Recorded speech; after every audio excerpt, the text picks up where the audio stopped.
Elizabeth versus the World Empire, which is Spain at this time. If you remember, Henry VIII desperately wanted a male heir, so much so that he left the Catholic Church that he once defended against the Protestant, the father of the Reformation, Martin Luther, and began the Protestant Church of England. Eventually, his daughter Elizabeth became the queen, and she was a Protestant. And she wanted England to be the most powerful country in Europe. She was proud of being the Queen of England. There was one person in her way, and that was King Philip of Spain. Philip had inherited a lot of land in Europe, including Spain and the Netherlands, but also lands in the Americas as well. The other thing is Philip was a very devout Catholic. He did not like Protestantism and wanted to get Protestantism out of England. He was married to Elizabeth's half-sister Mary, as we know her as Bloody Mary, who also was trying to stamp out Protestantism in England. But before that could happen, she got stamped out and died. As you also know, Philip tried to woo Elizabeth to try to get back into controlling England. And of course, Elizabeth to that said no. And I hear that even today, the current Queen Elizabeth gets a good laugh whenever she's reminded of that.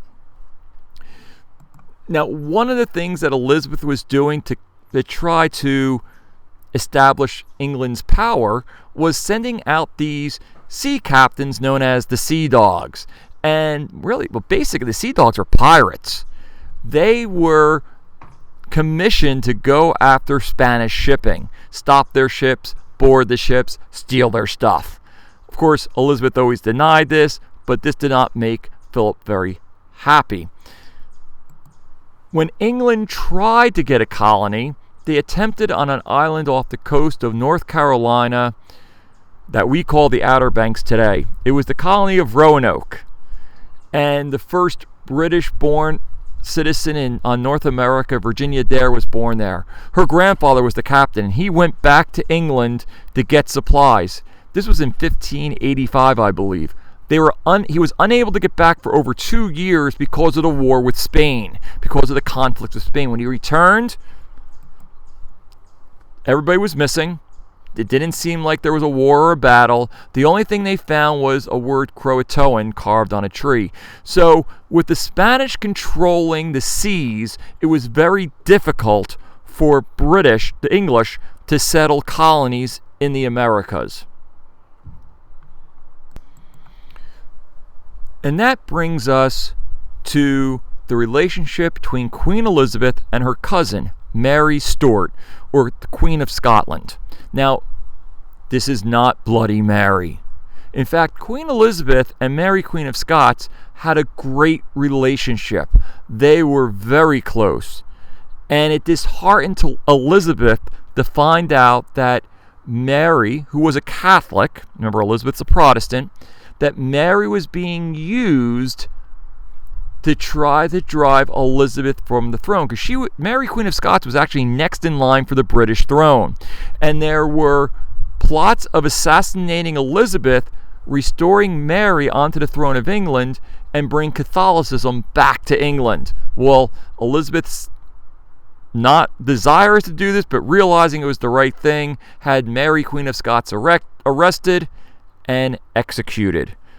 This did not make Philip very angry. He saw the use of Mary, Queen of Scots, to bring back Catholicism. Remember, he's a very good Roman Catholic. He wants to bring Catholicism back to England. So he decides he is going to invade England with a large fleet of ships, one of the largest fleets of ships ever seen at this time, to invade England.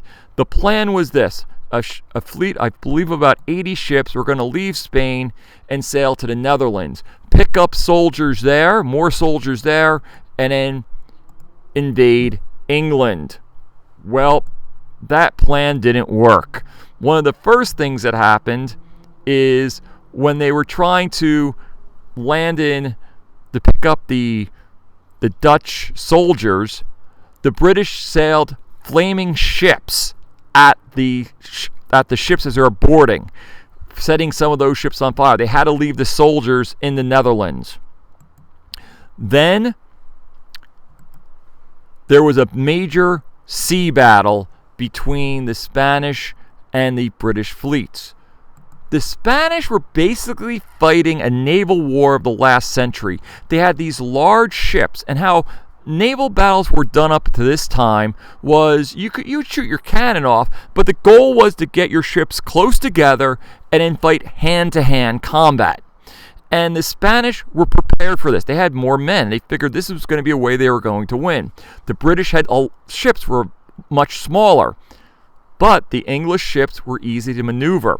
The other problem with the Spanish ships were they had so many men and supplies, they could only be ready for battle with one cannonball in their cannons. And once they fired it, they were done. Again, their hope was when the ship got close enough, they would board the other ship anyhow. The British could keep on firing their cannons. What they would do is they get very close to the Spanish ship, let them fire their one cannonball at them, move out of the way, and then sail within range and fire their cannons repeatedly at the Spanish ships. Well, as you can kind of guess, the Spanish realized pretty quickly they were not going to win this battle. They were being chased by the quicker British ships around England, over the top of Scotland, and they decided, we're going to head home. This was not worth it. They got met with storms off the coast of Ireland. I think it was 30 of their ships were wrecked. As they crashed upon the shore of Ireland, their men were captured and killed, and the ships looted. Now, what's the aftermath of the defeat of the Spanish Armada? It was an embarrassment for Spain, and obviously it raised the English morale. When we look back at history, what we see after the defeat of the Spanish Armada in 1588 is that Spanish power starts to decline, while British power starts to ascend. And this is one of the big aftermaths. The other big aftermath is, without the English fearing the Spanish on the seas anymore, they begin to colonize America again. And in 1607, the first permanent English colony is set up in Virginia at Jamestown. However, Elizabeth is not alive to see this, as she passes away in 1603.